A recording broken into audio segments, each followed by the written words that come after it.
பரிசுத்தமுள்ள பிதாவே உம்மை சோதரிக்கிறோம், துதிக்கிறோம் ராஜா. தேவாதி தேவனே உமக்கு நன்றி செலுத்துகிறோம். ஆண்டவரே உம்முடைய வார்த்தைக்காக ஜெபிக்கிறோம். ஆண்டவரே உம்முடைய வார்த்தையை நீர் எங்களுக்கு தந்ததுக்காக உமக்கு நன்றி செலுத்துகிறோம். ஆண்டவரே எங்களுடைய கரங்களிலே நீர் தந்த உம்முடைய வார்த்தைக்காக நன்றி செலுத்துகிறோம் ராஜா. ஆண்டவரே உம்முடைய வார்த்தையிலே இருக்கிற வல்லமையை நாங்கள் ஆண்டவரை அறிந்து கொள்ளவும் விளங்கிக் கொள்ளவும் நீர் கிருபை செய்யும்படியாக ஜெபிக்கிறோம். வார்த்தையாகிய கர்த்தாவே நீர் எங்களுக்குள்ளே வாசம் செய்கிறதுக்காக நன்றி செலுத்துகிறோம். ஆண்டவரை நான் அல்ல, என்னுடைய சுயமல்ல, நீர் பேச வேண்டும் என்று சொல்லி ஜெபிக்கிறேன். இயேசு கிறிஸ்துவை உம்முடைய கரத்திலே எங்களை முற்று முழுதுமாக ஒப்புக் கொடுக்கிறேன். பரிசுத்த ஆவியானவரே எங்களுக்கு விளங்காத காரியங்களை நீர் விளங்கப்படுத்தும்படியாக ஜெபிக்கிறேன். இயேசுவின் வல்லமுள்ள நாமத்தினாலே ஜெபம் பண்ணி நிற்கிறேன் பிதாவே. ஆமென், ஆமென். ஹல்லேலூயா. எடுத்தவர்கள் வாசிங்கள். மத்தேயு 14வது அதிகாரத்துக்கு நாங்கள் கடந்து செல்வோம். மத்தேயு 14வது அதிகாரம் 34வது வசனம். பின்பு அவர்கள் கடலை கடந்து கெனசரேத்து நாட்டில் சேர்ந்தார்கள். இது இயேசு கிறிஸ்து என்ன செய்கிறார் என்றால், ஜனங்களோடு எல்லாவற்றையும் செய்து, அதுக்கு முன்னுக்கு நாங்கள் வாசிக்கல சொல்லப்படுகிறது, அவர்கள் அதாவது ஒரு பெரிய கூட்ட ஜனம் இயேசு கிறிஸ்துவுக்கு பின்னால் போய் அந்த 5 அப்பங்களையும் 2 மீன்களையும் குறித்து எழுதப்பட்டிருக்கிறது. அது மாத்திரமல்ல, அவர்கள் இயேசு கிறிஸ்துவோடு கூட அந்த நாட்களை கழித்து வருகிற நேரத்திலே அடுத்ததாக நடக்கிற காரியம் என்ன நடக்குதுன்னா, இதுதான் அந்த இடம், இயேசு கிறிஸ்து போன இடம், இயேசு கிறிஸ்து சுற்றி அந்த ஊழியம் செய்த இடம் என்று சொல்லலாம். இப்படியாக தான் அது கொடுக்கப்பட்டிருக்கு. அது நாங்கள் மேப்பில் பார்ப்போம் வேண்டாம், சுத்தவரை அந்த நிலமாக இருக்கிறது, நடுவில் ஒரு கடல் இருக்கிறது. இப்படியான ஒரு இடத்துல தான் இந்த காரியம் நிகழ்ந்தது. திரும்ப வாசிங்க அந்த வாசனத்தை. பின்பு அவர்கள் கடலை கடந்து கெனசரேத்து நாட்டில் சேர்ந்தார்கள். கெனசரேத் நாட்டிலே அவர்கள் சேர்ந்து அவர்கள் என்ன செய்கிறார்கள்னா, அந்த இடத்திலே இருந்த இயேசு கிறிஸ்து வந்துட்டாருன்னு சொல்லி கேள்விப்பட்டது நிமித்தம் அடுத்த வசனத்தில் சொல்ல வருது வாசிங்க. அவ்விடத்து மனுஷர் அவரை இன்னார் என்று அறிந்து சுற்றுப்புறமங்கம் செய்தி அனுப்பி பிணியாளிகள் எல்லாரையும் அவரிடத்தில் கொண்டு வந்து. பாருங்கள், இயேசு கிறிஸ்து அந்த இடத்துல வந்துட்டார் என்று சொல்லி கேட்ட உடனே அவர்கள் செய்தியை அனுப்புகிறார்கள். இயேசு கிறிஸ்து இந்த இடத்துல வந்துட்டார் என்று சொல்லி அவர்கள் என்ன செய்கிறாங்கன்னா, செய்தியை அனுப்புகிற நிமித்தம் ஜனங்களுக்கு கோலிங் கொடுக்கப்படுகிறது. எல்லாருக்கும் முன்னாடி இப்போ சுவிசேஷ கூட்டம் பண்ணோன்னா என்ன மாதிரி நாங்கள் நோட்டீஸில் அடித்து ஃப்ளை அடித்து இல்லாட்டி வாட்ஸ்அப்பில் நாகரேஷன் எல்லாம் அனுப்பி நாங்கள் ஜனங்களை அழைக்கிறோமோ அப்படி அழைக்கப்படுகிறார்கள். ஆனால் அழைக்கப்படுகிறவர்களை பார்ப்போமா இருந்தால் அவர்கள் எல்லாரும் என்னென்று வியாதிகளோடு இருக்கிறவர்களாக இருக்கிறார்கள், துன்பங்களோடு இருக்கிறவர்களாக இருக்கிறார்கள், தங்களுடைய வாழ்க்கையிலே அவர்கள் இயலாத நிலைமையிலே இருக்கிறவர்களாக. நாங்கள் அடுத்த வசனத்தை நாங்கள் வாசிப்போம், நாங்கள் அறிந்து கொள்ளலாம். அடுத்த வசனத்தை வாசிங்க. அவருடைய வஸ்திரத்தின் ஓரத்தையாகிலும் அவர்கள் தொடும்படி உத்தரவாக வேண்டுமென்று அவரை வேண்டிக் கொண்டார்கள். தொட்ட யாவரும் சொஸ்தமானார்கள். ஆமென், ஆமென். பாருங்கள், அவருடைய அதாவது இயேசு கிறிஸ்து வந்துட்டாருன்னு சொல்லி கேள்விப்பட்ட எல்லாரும், அதாவது தங்களால் இயலாத நிலைமையிலே, அதாவது இயலாத நிலையிலே இருந்த ஜனங்கள் எல்லாரும் எழுந்து என்ன செய்கிறாங்கன்னா, ஜனங்களுடைய உதவிகளோடு இயேசு கிறிஸ்துவை பார்க்கறதுக்கும் அவரை தொடுகிறதுக்கும் அவரிடத்திலிருந்து அற்புதங்களை பெற்றுக்கொள்ளுகிறதுக்குமான ஒரு வாஞ்சியோடு கூட ஒரு விசுவாசத்தோடு கூட அவர்கள் புறப்பட்டு செல்லுகிறார்கள் அந்த இடத்துக்கு. அதை புறப்பட்டு சென்று இயேசு கிறிஸ்துவை நெருங்கி, இயேசு கிறிஸ்துவை நாங்கள் அவருடைய வஸ்திரத்தை தன்னும் நாங்கள் தொட்டு சுகமாகலாம் என்று சொல்லி ஒரு விசுவாசத்தோடு கூட அவர்கள் அந்த இடத்துக்கு கடந்து வருகிறார்கள். பாருங்கள், இந்த ஜனங்கள்கிட்ட இருந்த விசுவாசத்தை ஆண்டவர் கண்டார். நாங்கள் இந்த வார்த்தைகளை நாங்கள் வாசிக்கிற நேரம் நாங்கள் எங்களுடைய சிந்தனைக்கு நாங்கள் எடுத்துக்கொள்கிறோம் என்றால், இயேசு கிறிஸ்து அந்த இடத்துக்கு வந்துட்டார். இயேசு கிறிஸ்து வந்துட்டாருன்னு எல்லா இடத்துக்கும் சொல்லி அனுப்பப்படுகிறது, இயேசு கிறிஸ்து வந்துட்டாருன்னு சொல்லி. நீங்கள் நினைக்காதீங்க இயேசு கிறிஸ்து தனியாக அந்த இடத்துல இருந்திருப்பாருன்னு. அவர் தன்னுடைய சீஷர்களோடு கூட இருந்திருப்பார், அவர்களோடு கூட வந்தவர்களோடு கூட இருந்திருப்பார். இவர் வர்றதுக்கு முன்பாகவே பிதா எல்லாத்தையும் ஆயத்தப்படுத்திட்டார். இவர் வருகிறதுக்கு முன்பாகவே பிதா எல்லாத்தையும் ஆயத்தப்படுத்தி விட்டுட்டார். பிதா அவர்களின் கூட அவர்களுடைய வாஞ்சையை பார்த்து அவர்களுக்கு அவருடைய வாழ்க்கையிலே அற்புதங்களை செய்ய வேண்டும் என்று சொல்லி பிதா ஒரு ஆர்வத்தோடு ஆண்டவர் இயேசு கிறிஸ்துவை கொடுத்து அவரை கொடுத்து அவர் கூடாக இந்த அற்புதங்கள் அதிசயங்கள் அவர்களுக்கு நடக்க வேண்டும் என்று சொல்லி ஒரு வழியை அவர்களுக்கு கூட கொடுக்கப்பட்டது. அந்த இயேசு கிறிஸ்து அந்த இடத்திலே வந்தார். இயேசு கிறிஸ்து வந்த இடத்திலே அந்த வசனம் சொல்லுகிறது, 36வது வசனம் இப்படியாக சொல்லுகிறது, அவர்கள் சுகமாகி அவருடைய ஆடை அல்லது அவருடைய சொல்லுங்க அது இல்லை வஸ்திரத்தை ஆவிலும் அவர்கள் தொட்டு சுகப்படுத்துறதுக்கு வந்திருக்கிறார்கள். அவருடைய வாஞ்சியை பாருங்கள், அந்த வஸ்திரத்தை தன்னை நான் தொட்டு இது இந்த வஸ்திரத்தை குறித்து சொல்லிக்கல உங்களுக்கு டைரக்டா ஞாபகம் வந்திருக்கும். என்னண்டு இந்த ஸ்திரியை குறித்து நீங்கள் உங்களுக்கு வாசனம் ஞாபகம் வந்து இந்த ஸ்திரீ 12 வருஷமாக பெரும்பாடுள்ள ஸ்திரீ ஆண்டவருடைய வஸ்திரத்தை தொட்டு நான் சுகமாகவேன் என்று சொல்லி அந்த விசுவாசத்தோடு அந்த ஒரு வெறியோடு கூட இயேசு கிறிஸ்துவை தேடி தேடி வர்றார். இது இன்னொரு காரியம், இயேசு கிறிஸ்து ஜனங்களிடையே போய்கொண்டிருக்கீங்களே இயேசு கிறிஸ்துவை திரும்பி சொல்கிறார், யார் என்னை தொட்டது என்று சொல்லி. அப்போ அந்த நேரத்தில் சீசர் சொல்றார், இவ்வளவு பேருக்குள்ள உண்மை யார் தொட்டாடி யாரை நாங்கள் கண்டுபிடிக்கிறது. அவர்களிடத்தில் அதாவது ஆண்டவரிலிருந்து வெளிப்பட்டதான வல்லமை அவர் உணர்ந்தார். அந்த வல்லமையை உணர்ந்தார். பாருங்கள், விசுவாசத்திற்கு பதிலாக வெளிப்பட்டது கிறிஸ்துவனுடைய வல்லமை. இந்த வார்த்தையிலே நாங்கள் கற்றுக்கொள்கிறோம் என்றால் விசுவாசத்துக்கு பதிலாக வெளிப்படுகிறது என்ன? அவரிடத்திலிருந்து புறப்பட்ட வல்லமை. அந்த வல்லமை நாடி நிமித்தம் இயேசு கிறிஸ்து இந்த ஜனங்கள்கிட்ட போய் சேர்ந்ததான வல்லமை நிமித்தம் அவர்களுக்கு நிகழ்ந்ததான அற்புதங்கள், விடுதலைகள், அவர்களுடைய அதாவது என்னன்னு சொல்லலாம், அந்த பிரச்சனையான வாழ்க்கையிலிருந்து அந்த நோய் படுக்கையிலே இருந்து அவர்கள் விடுபட்டார்கள். ஆண்டவர் அவர்களுக்கு விடுதலையை கட்டளையிட்டார், அற்புதத்தை கட்டளையிட்டார். இதில் நாங்கள் எடுத்துக்கொள்ள வேண்டியது என்னவென்றால், முக்கியமாக இயேசு கிறிஸ்துவுடைய நாமத்தினாலே விடுதலை உண்டு.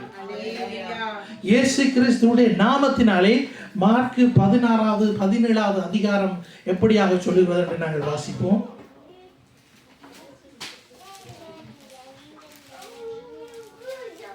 விசுவாசிக்கிறவர்களால் நடக்கும் அடையாளங்களாவன, என் நாமத்தினாலே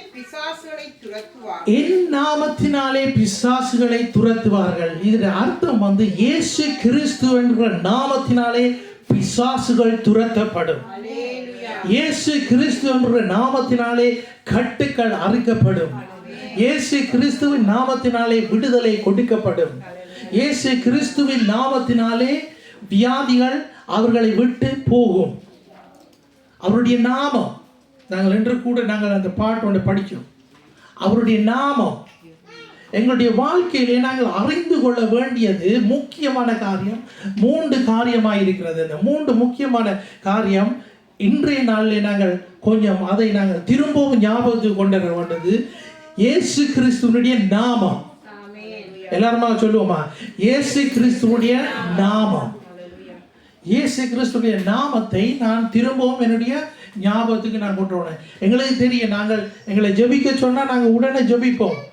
இயேசுவின் நாமத்தினாலே இப்படி நடக்கணும் என்று சொல்லி நாங்கள் அந்த விசுவாசத்தோடு நாங்கள் ஜெபித்து விசுவாசத்திலே நாங்கள் அவைகளை பெற்றுக்கொண்டு சாட்சிகளை கூட நாங்கள் பாய்ந்திருக்கிறோம். அந்த விசுவாசம், நாங்கள் வைக்கிற விசுவாசம் இயேசு கிறிஸ்துவனுடைய நாமத்தினாலே நாங்கள் வைக்கிறோம். அவருடைய நாமத்திலே நாங்கள் வைக்கிறோம். அவருடைய நாமமே அல்லாமல் வேறொரு நாமமும் இந்த பூமியிலே இல்லை, உயர்த்தப்படவில்லை. அவருடைய நாமம். இதை நாங்கள் திரும்பவும் எங்களுடைய சிந்தனைக்கு நாங்கள் எடுத்துக்கொள்ள வேண்டும். இயேசு கிறிஸ்துவின் நாமத்தினால் ஒருத்தரும் சொல்லலாது இப்படிப்பட்ட ஒரு நோயை நான் குணப்பட்டதை நான் காண இல்லை என்று சொல்லி.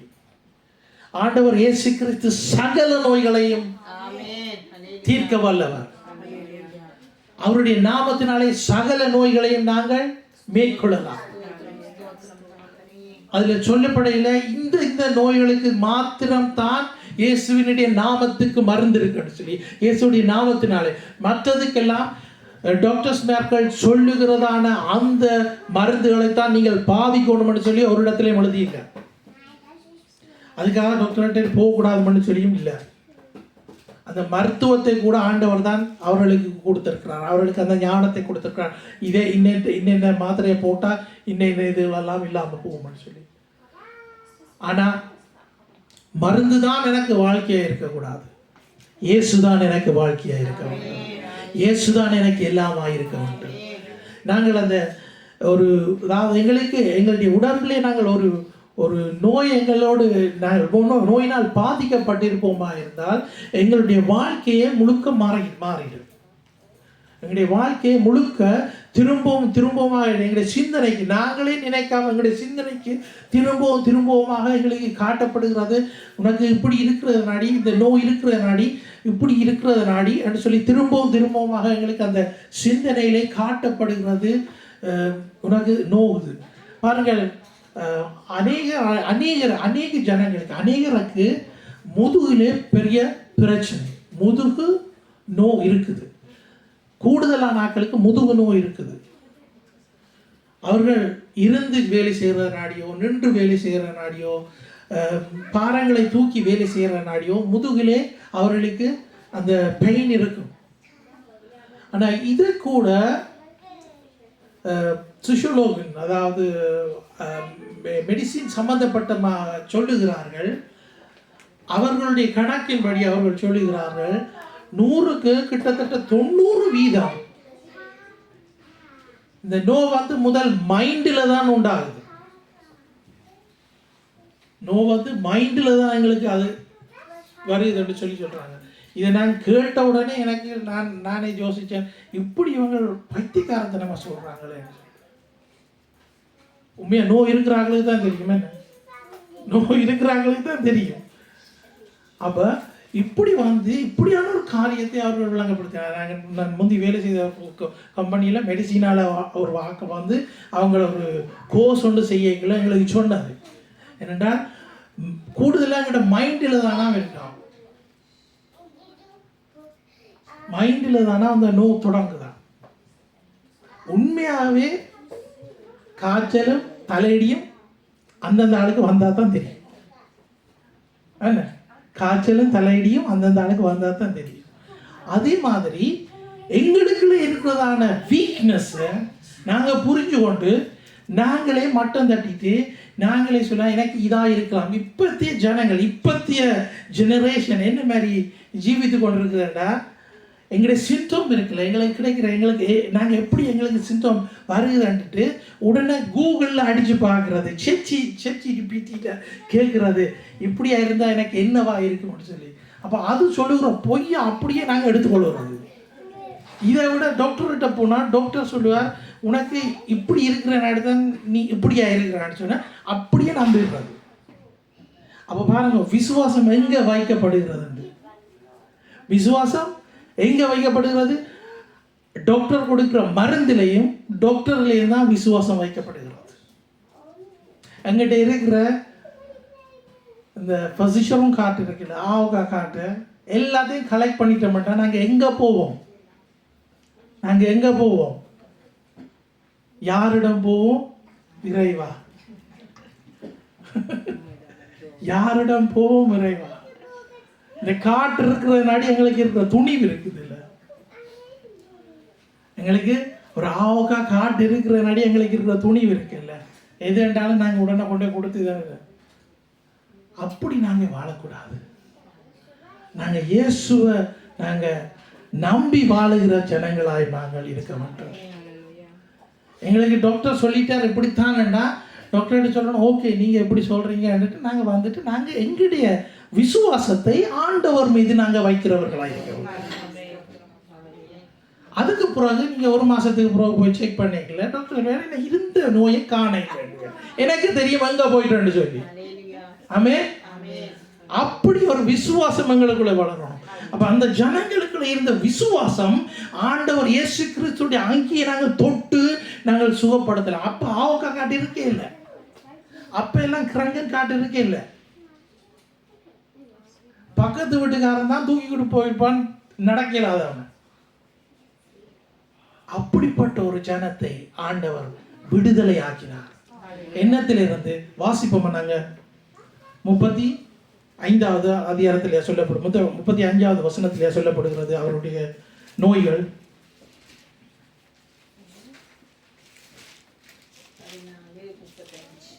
35 வாசிக்கிறோம். அவ்விடத்து மனுஷர் அவரை இன்னார் என்று அறிந்து சுற்றுப்பிரமங்கம் செய்தி அனுப்பி பிணியாளிகள் எல்லோரையும் அவரிடத்தில் கொண்டு வந்து அவருடைய வஸ்திரத்தின் ஓரத்தை ஆகிலும் அவர்கள் தொடும்படி உத்தரவாக வேண்டும் என்று அவரை வேண்டிக் கொண்டார்கள். தொட்ட யாவரும் சொஸ்தமானார்கள். அதுல போட்டு இல்லையா என்னென்ன இது சொல்லி பிணியாளிகள் யாவரும் கிணியாளிகள். ஓகே, மத்தேயு 4வது அதிகாரத்துக்கு நாங்கள் கடந்து செல்வோம். மத்தேயு 4வது அதிகாரம் 24வது வசனத்தை நாங்கள் வாசிப்போம். அவருடைய கீர்த்தி சீரியா எங்கும் பிரசித்தமாயிற்று. அப்பொழுது பலவித வியாதிகளையும் வேதனைகளையும் அடைந்திருந்த சகல பிணியாளிகளையும் பிசாசு பிடித்தவர்களையும் சந்திர ரோகிகளையும் திமிர்வாதக்காரரையும் அவரிடத்தில் கொண்டு வந்தார்கள். அவர்களை சொஸ்தமாக்கினார். ஹல்லேலூயா. அப்ப சொல்லப்பட்டது யாரு? சொல்லப்பட்டது எத்தனை கிராங்கைட் இதுல சொல்லப்பட்டிருக்கிறது? கணக்கு கிராங்கைட். அதாவது பலவித வியாதிகளும் மற்றது சொல்லுங்க வேதனைகள் இருக்கிறார்கள். சகல பிணியாளிகளையும் பிசாசு பிடித்தவர்களையும் சந்திர ரோகி என்னன்னு சொல்லப்பட்டிருக்கிறது? திமிர்வாதக்காரரையும். அப்ப எங்களுக்கு தெரியாத கிராங்கைட் எல்லாம் இதுல சொல்லப்பட்டிருக்கிறது. இப்ப எங்களுக்கு தெரிஞ்ச கிராங்கைட் எல்லாருக்கும் தெரிஞ்ச என்னென்ன? கேன்சர், சுகர், பிளட், பிபி லோவா இருக்கும், ஹையா இருக்கும். வேற என்ன இருக்குது? ஹார்ட் பிரச்சனையா இருக்கிறார்கள், ஹார்ட் வீக்கா இருக்கிறார்கள், முதுகு வலி, கிட்னி பாதிக்கப்பட்டிருக்கிறார்கள். முதுகு வலி எல்லார்ட்டையும் இருக்குது. அது மலிஞ்சு போய் கிடக்கு, மலிஞ்சிருக்குது முதுகு வலி. அவ்வளவுக்கு சொல்லலாம், எல்லாருக்கும் முதுகு வலி.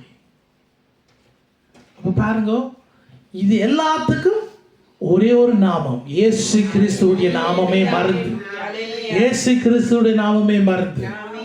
எல்லாத்துக்கும் தேவன் இயேசு கிறிஸ்துவுடைய நாமத்தை நாங்கள் எடுத்துக்கொள்ள வேண்டும். என்ன வியாதியோ, வீட்டுல என்ன வியாதியோ, பக்கத்து கையை வச்சு ஜபிக்கிறதுக்கு நாங்க ஆயத்தமா இருக்கோம். பிள்ளைகளே சொல்லும், நான் கிரகன் ஹவுஸுக்கு போக மாட்டேன், நான் வர மாட்டேன், என் வீட்டிலே நான் இருந்து சுகமாகிடணும். அப்படி மிஞ்சி போனா ஒரு பேராசிட்டமோட போடுவோம், நெத்தியில ஒரு பிக்ஸை பூசுவோம், அவ்வளவுதான். இப்படியா இருக்கணும். இது நாங்க எங்களை இதுக்கு வழியில நீங்க பாப்பீங்கடா, எத்தனையோ பேருக்கு ஒவ்வொரு நாள் இன்றைக்கு இங்க இதுல நோவும், நாளைக்கு இதுல நோவும், அடுத்த நாள் இதுல நோவும் பண்ணுவாங்க, பேருந்து பார்த்தா முழு கையில் நோவும் பண்ணுவாங்க.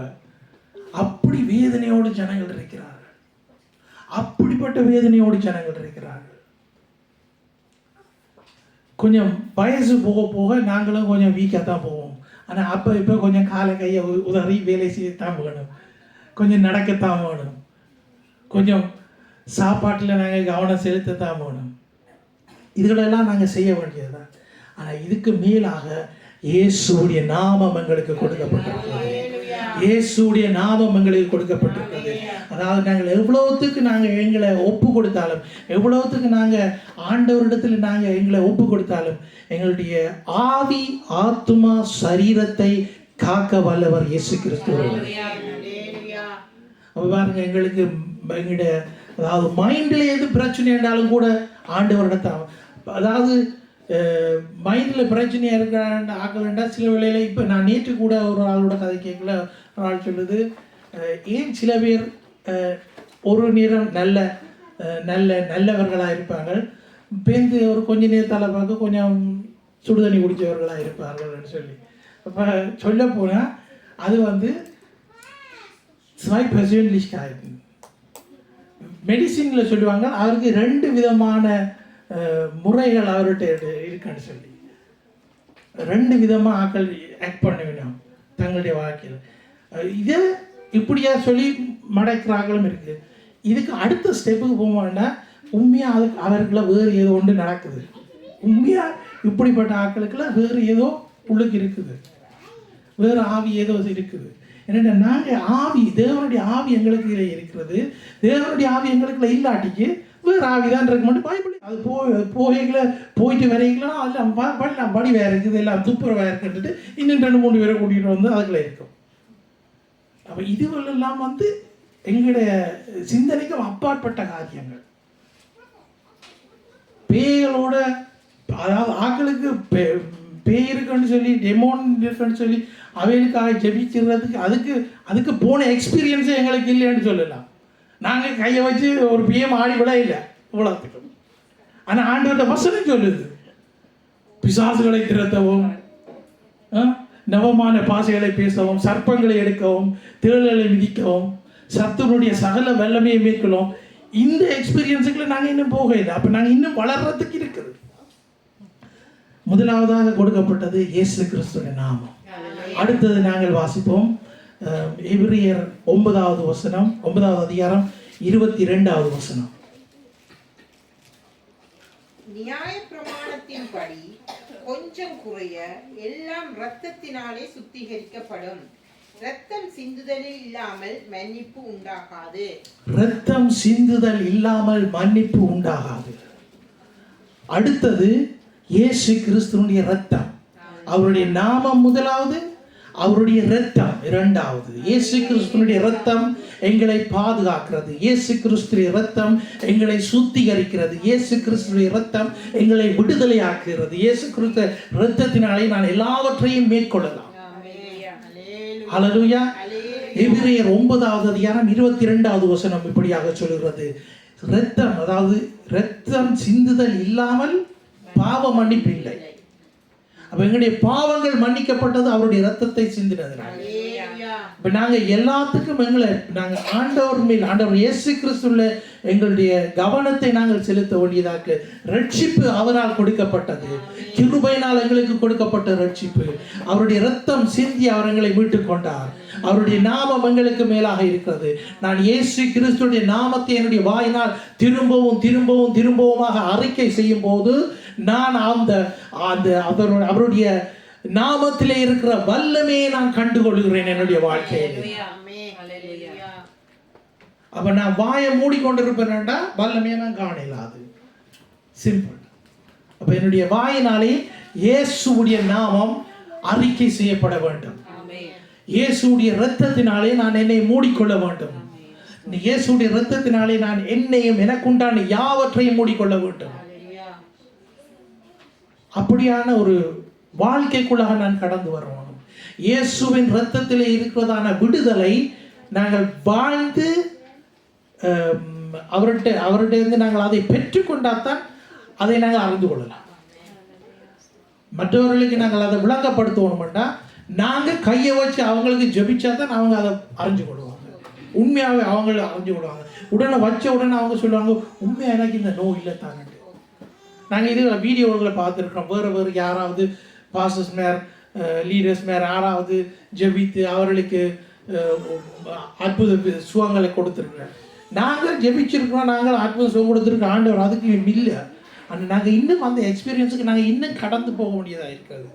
நாங்கள் இந்த தொட்டு இல்லாமல் நாங்கள் தொடர்ந்து அந்த இதுக்குள்ளே, அந்த லைனுக்குள்ளே எங்களை ஒப்பு கொடுக்கணும். ஹல்லேலூயா. பாருங்கள், திரும்பவுமாக நான் இதை உங்களுக்கு ஞாபகப்படுத்துகிறேன். ஆண்டவர் இயேசு கிறிஸ்து சொல்லியிருக்கிறார், நாங்கள் ஒளியின் பிள்ளைகள் சொல்லி. எத்தனை பேர் விசுவாசிக்கிறீங்க? விசுவாசிக்கிற ஒவ்வொருத்தரையும் ஆண்டவர் பிதா பரலோகத்திலிருந்து எங்களை கவனிக்கல என்ன மாதிரி இருக்கும்? நாங்கள் இருட்டாக இருப்போமோ? நாங்கள் ஒளியாக இருப்போம். நாங்கள் இங்கே இருந்து இருட்டுக்குள்ள வானத்தை பார்க்கல என்னத்தை பார்க்குறோம்? நட்சத்திரம். அது என்ன செய்யுது? ஒளி வீசுது தானே. நீங்கள் ஒளி வீச போறீங்களா?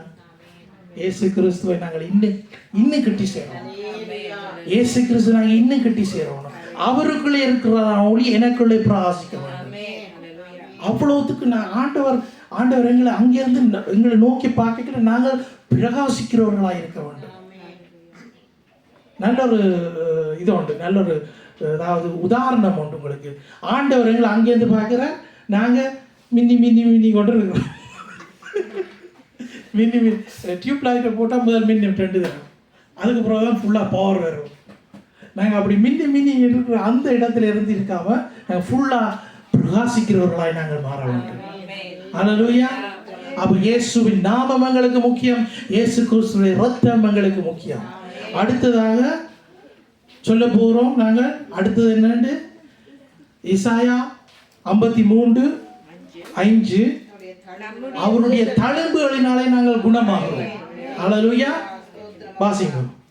நம்முடைய மீறுதலின் நிமித்தம் அவர் காயப்பட்டு, நம்முடைய அக்கிரமங்களின் நிமித்தம் அவர் நொறுக்கப்பட்டார். நமக்கு சமாதானத்தை உண்டு பண்ணும் ஆக்கினை அவர் மேல் வந்தது, அவருடைய தழும்புகளால் குணமாகிறோம். அல்லேலூயா. இந்த 3 காரியத்தை நாங்கள் நினைவுபடுத்த ஒவ்வொரு காலம் நாங்கள் நினைவுபடுத்தணும். இயேசுவினுடைய நாமம், இயேசுடைய இரத்தம், இயேசுடைய தழும்பு. இந்த 3 நான் தினமும் ஒவ்வொரு நாளும் எவ்வளவுத்துக்கு நான் திரும்பமாக என்னுடைய வாயினாலே அறிக்கை செய்கிறேனோ அவ்வளவுத்துக்கு தேவனுடைய மகிமையை நான் என்னுடைய வாழ்க்கையிலே கண்டுகொள்ளும். அல்லேலூயா. தேவனுடைய வாழ்க்கையை நான் என்னுடைய வாழ்க்கையிலே, அது தேவனுடைய அதாவது விசுவாசம் முக்கியம். இந்த விசுவாசத்திலே நாங்கள் தரித்திருக்கணும். நாங்கள் வாசித்த வசனத்திலே 36வது வசனம், அதிலே சொல்லப்பட்டிருக்கிறதான காரியம், அவர்கள் விசுவாசித்தார்கள். விசுவாசித்து தேவனுடைய அந்த அங்கியை நாங்கள் தொட்டால் நாங்கள் சுகமாவோம். அந்த விசுவாசத்தில் வல்லமை அவரிடத்திலிருந்து வெளிப்பட்டது நிமித்தம் அவர்கள் அற்புதங்களை கண்டார்கள், அதிசயங்களை கண்டார்கள், நோய்களிலிருந்து விடுதலை கிடைத்தது. பிசாசு பிடித்தவர்கள், பிசாசு அவர்களை விட்டுட்டு ஓடிட்டு. ஆமென். அப்படியாக நாங்களும் எங்களுடைய வாழ்க்கையிலே தேவனை நாங்கள் இன்னுமாய் நாங்கள் கிட்டி சேர வேண்டியதாக இருக்கிறது. நாங்கள் இன்றைக்கு கற்றுக்கொண்டது எங்களுக்கு தெரிஞ்சது தான், ஆனால் திரும்பவும் அதை நாங்கள் எங்களுக்குள்ள எடுத்துக்கொள்வோம். இயேசுடைய நாமம், இயேசுடைய இரத்தம், இயேசுடைய தழும்பு. இந்த 3 காரியத்தையும் நாங்கள் எங்களுக்கு திரும்பவும் ஒவ்வொரு நாளும் ஞாபகப்படுத்திக் கொள்வோம். நாங்கள் ஜெபிக்கிற நேரம் நாங்கள் சொல்லி ஜெபிக்க வேண்டியதான 3 காரியங்கள். ஆண்டவரே, உம்முடைய தழும்புகளினாலே நான் குணமானேன். ஆண்டவரே, உம்முடைய இரத்தம் எனக்கு பாதுகாப்பாக இருக்கிறது. உம்முடைய நாமத்தினாலே எனக்கு விடுதலை உண்டு. அல்லேலூயா. இதை நாங்கள் திரும்பவும் எங்களுடைய பிள்ளைகளுக்கு நாங்கள் சொல்லிக் கொடுக்கணும். எங்களுடைய பிள்ளைகளும் அதை கற்றுக்கொள்ளணும். நாங்கள் இன்றைக்கு வாசித்த வசனத்திலே தலைமுறையாக 4வது சங்கீத புஸ்தகத்திலே 145 4வது வசனத்தை வாசிங்க. தலைமுறையாக உம்முடைய கிரியைகளின் புகழ்ச்சியை சொல்லி உம்முடைய வல்லமை உள்ள செய்கைகளை அவனிப்பார்கள். ஆமென். அல்லேலூயா.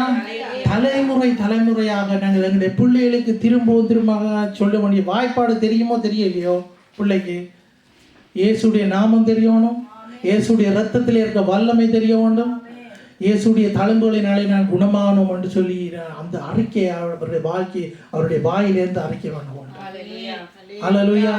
இதில் தான் ரட்சிப்பு உண்டாகிறது, இதில் தான் விசுவாசம். இதுக்கு எல்லாத்துக்கும் தேவன் எங்களுக்கு கிருபையை தந்திருக்கிறார். அவருடைய கிருபை நிமித்தம் நாங்கள் ரட்சிக்கப்பட்டோம், கிருபை நிமித்தம் நாங்கள் மீட்கப்பட்டோம். ஆண்டவருடைய சித்தம் இல்லாமல் எங்களுடைய வாழ்க்கையிலே ஒன்றுமே நடக்கக்கூடாது என்று சொல்லி அடிச்சு நாங்கள் ஜெபிக்கணும். அவ்வளவுக்கு நாங்கள் ஒரு திடகாத்திரமான ஒரு மனதோடு இருக்கணும். ஆண்டவர் தான் எனக்கு எல்லாம், என்ன நடந்தாலும் நான் விழுந்தாலும் எழும்பினாலும் ஆண்டவர் தான். அவ்வளோ ஒரு உறுதியாக நாங்கள் நிற்க வேண்டும். நாங்கள் வேறு காரியங்களுக்கு எங்களை ஒப்பு கொடுக்காம இயேசு கிறிஸ்துவோட நாங்கள் எல்லாவற்றையும் ஒப்பு கொடுப்போம். ஹல்லேலூயா, ஹல்லேலூயா. நாங்கள் எழுந்து நின்று நாங்கள் ஜெபம் செய்வோமாக. ஸ்தோத்திரம்.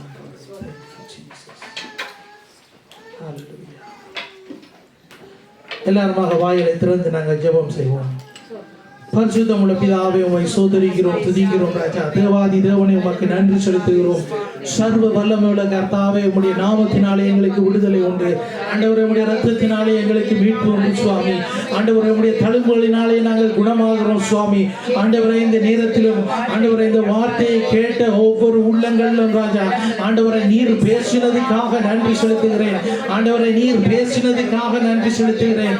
ஆண்டவரே, இதோ விசுவாசிக்கிறவர்களால் நடக்கும் அடையாளங்கள். ஆமலே, என் நாமத்தினாலே பிசாசுகளை திரட்டுவார்கள், நவமான பாஷைகளை பேசுவார்கள், பேசுவார்கள், சர்ப்பங்களை எடுப்பார்கள், சாவுக்கு ஏதுவான யாதொன்றை குடித்தாலும் அது அவர்களை சேதப்படுத்தாது என்று உள்ள வார்த்தையின்படி ஆண்டவரை நீர் ஆண்டவருடைய நாமத்தினாலே எங்களுக்கு விடுதலையை தருகிறதுக்காக உமக்கு நன்றி செலுத்துகிறோம் ராஜா. கர்த்தாவை தலைமுறையாக ஆண்டவருடைய நாமத்தை ஆண்டவரை நாங்கள் சொல்லவும் ஆண்டவரை நாங்கள் பிரஸ்தாபப்படுத்தவும் நீர் எங்களை வைத்திருக்கிறதுக்காக நன்றி செலுத்துகிறோம். கர்த்தாவை உம்முடைய கரத்திலே எங்களை பிள்ளைகளை ஒப்பு கொடுக்கிறோம் ஆண்டவரே. அவர்களும் ராஜா ஆண்டவரே உம்முடைய நாமத்திலே ஆண்டவரே விசுவாசம் வைக்க கற்றுக் கொடுக்கும்படியாக ஜெபிக்கிறோம் ராஜா. பரிசுத்த ஆவியானவரே நீர் அவர்களோடு பேசுவீராக, நீர் அவர்களோடு பேசுவீராக. கர்த்தாவே உம்முடைய கரத்திலே ஆண்டவரே எங்களை ஒப்பு கொடுக்கிறோம், முற்று முழுதுமாய் ஒப்பு கொடுக்கிறோம் ஆண்டவரே. நீர் எங்களை பாதுகாப்பாய் ஆண்டவரை வழிநடத்தி வருகிறதுக்காக நன்றி ஆண்டவரே. உம்முடைய சித்தம் இல்லாமல் எங்களுடைய வாழ்க்கையிலே ஒன்றுமே நடக்கக்கூடாது சுவாமி ஆண்டவரே. உம்முடைய சித்தத்துக்கு நாங்கள் எங்களை கீழ்ப்படுத்துகிறோம் சுவாமி ஆண்டவரே. உம்முடைய சித்தத்துக்கு எங்களை ஒப்பு கொடுக்கிறோம் சுவாமி ஆண்டவரே. உம்முடைய கரத்திலே எங்களை முற்று முழுதுமாக ஒப்பு கொடுக்கிறோம். இதோ நான் உன்னை உள்ளம் கைகளிலே வரைந்து வைத்து பாதுகாக்கிறேன், உன்னுடைய மதில்கள் எனக்கு முன்பதாக இருக்கிறது என்று சொன்ன கர்த்தாவே ஆண்டவரே. நீர் எங்களை உள்ளம் கைகளிலே வரைந்து வைத்து பாதுகாக்கிறதுக்காக நன்றி செலுத்துகிறோம் ராஜா. துதி கன மகிமை யாவும் உமக்கே செலுத்தி இயேசுவின் வல்லமுள்ள நாமத்தினாலே ஜெபம் பண்ணி நிற்கிற பிதாவே. ஆமென்.